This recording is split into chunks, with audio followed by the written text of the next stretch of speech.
You're listening to Community Heroes podcast featuring people sharing about their stories with their disabilities. And now for your hosts, Brandon and Payden.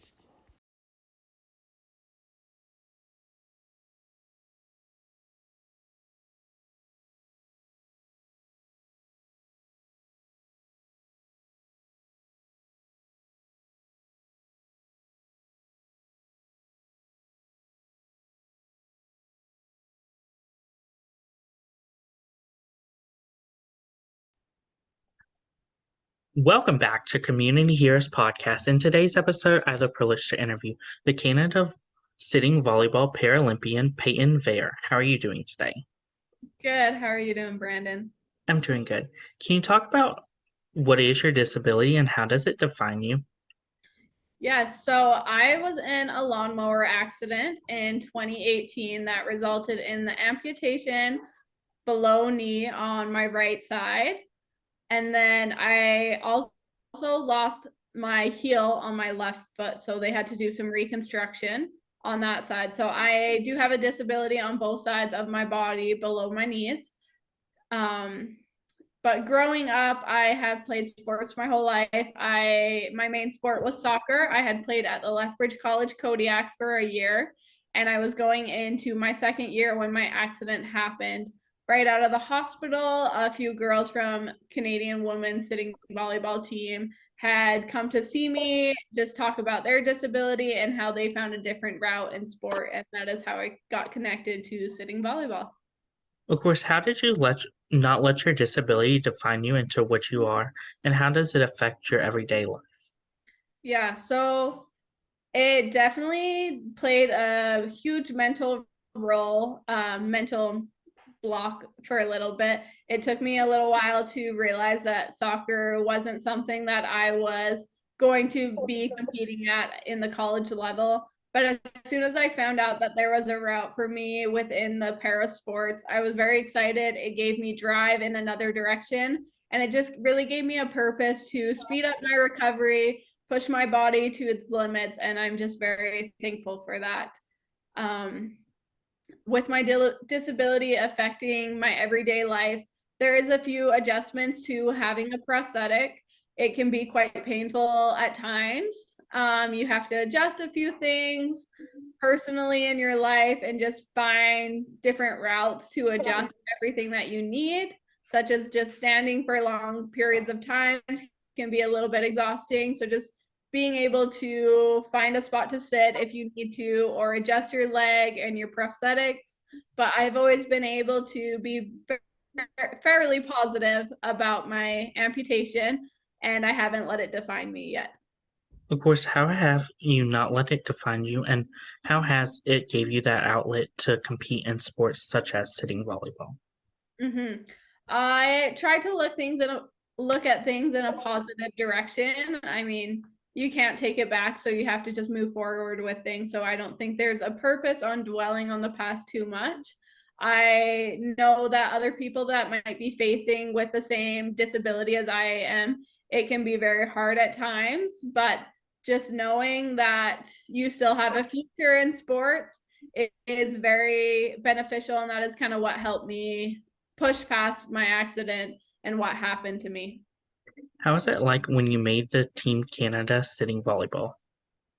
I was very excited when I made Team Canada. When the coach offered me a position on the roster, I was very quick to accept it. And I am so thankful that I get to represent the flag. Of course, making that team, how has that helped you having that community of people just like you with the same disabilities?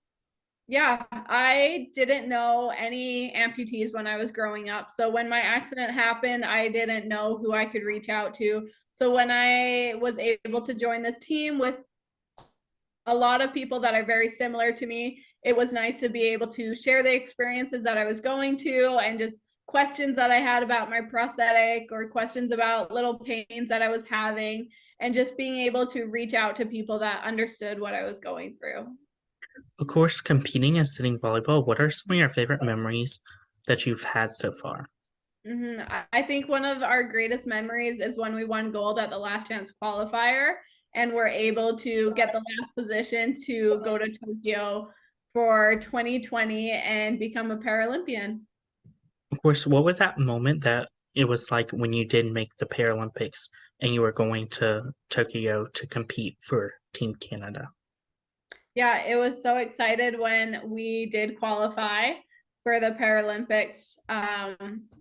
It was very surreal. I had always wanted to be an Olympic athlete when I was little, and just being able to call myself a Paralympian is such an honor. And I'm so thankful for this experience that I have got to have. And I'm so thankful for my team and my coaches, and they have just been amazing through it all.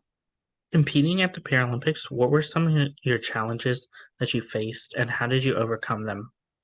Yeah, one of the challenges I faced was getting a starting role on the team. I am not a starter on our team.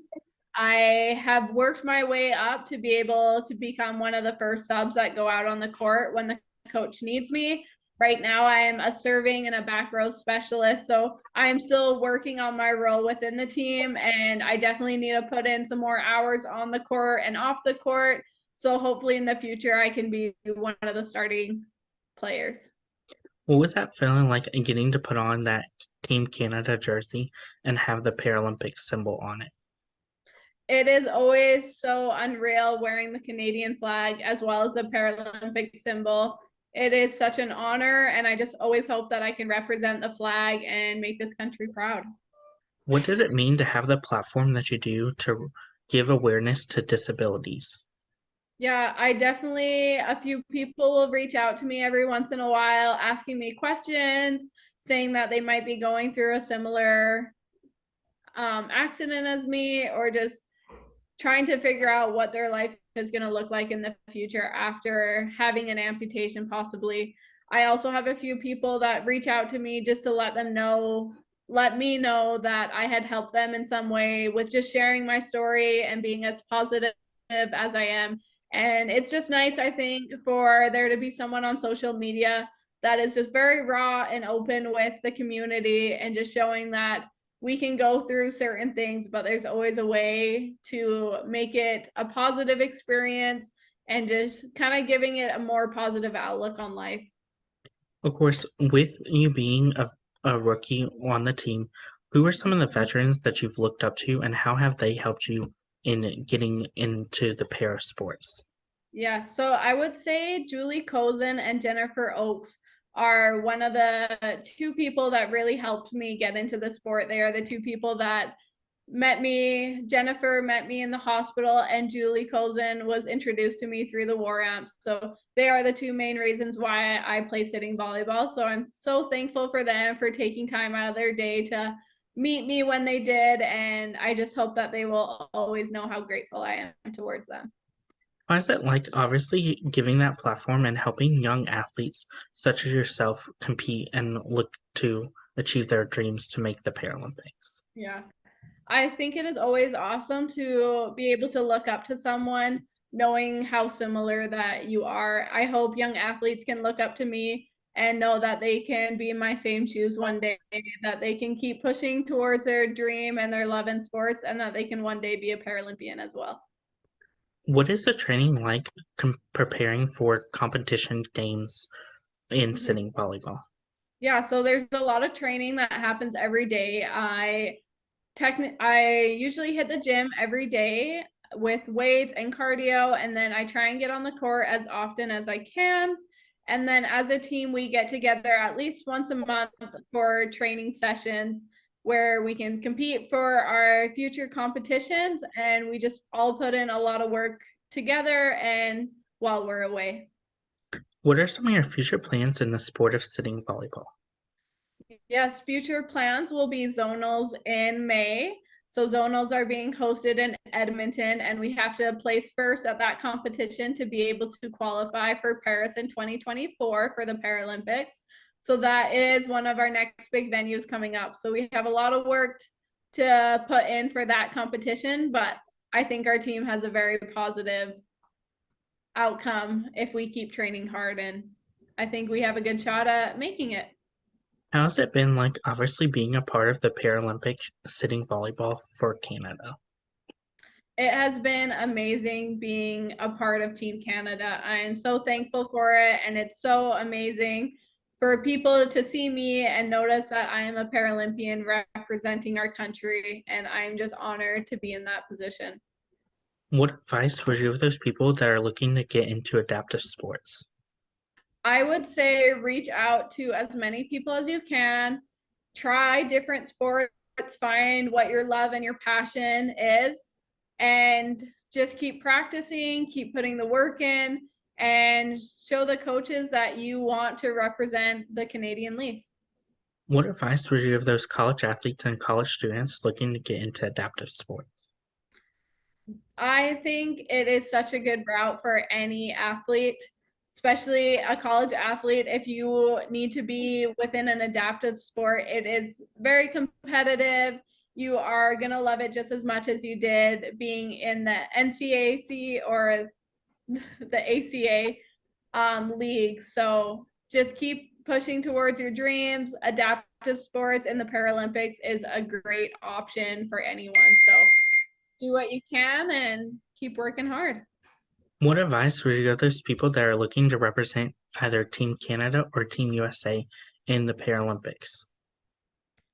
Yeah, again, it takes a lot of dedication, it takes a lot of hard work, and there's a lot of sacrifices that have to be made being a national athlete. So make sure that you are ready to give up a few fun things to put in the work to be on that team, and know that in the end it can all be worth it for sure.